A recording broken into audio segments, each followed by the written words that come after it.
I had a question. Yes. If Allah created the world, then who created Allah subhanahu wa ta'ala? Okay, that's alright, that's alright. That's actually a very interesting question. But before I think we answer that question, we should first know who Allah subhanahu wa ta'ala truly is. Well, isn't Allah the one who created everything? And wasn't He here before everything else? That's right, Bilal. Allah is al-awwal, the first.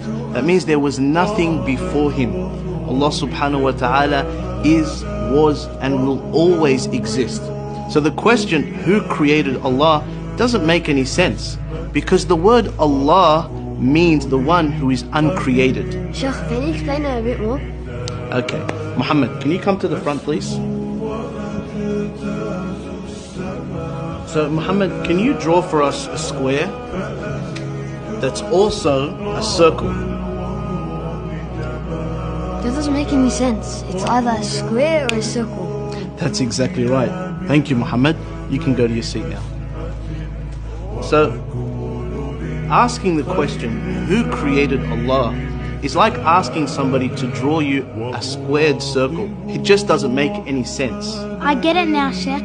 There's a problem with the question. That's exactly right. The question doesn't make any sense.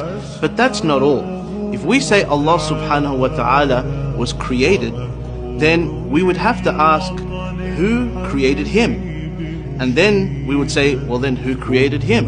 And that would go on and on and on forever. And the entire world would never have existed. Let me give you an example.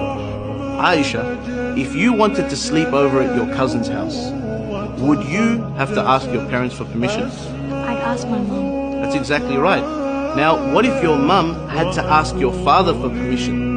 And then your father had to ask his father for permission? And that goes on and on and on and on. Would you be able to go to your cousin's house? So what needs to happen for you to be able to sleep at your cousin's house? Well, that's easy. Someone would have to be able to make the decision without having to ask anyone else. That's exactly right.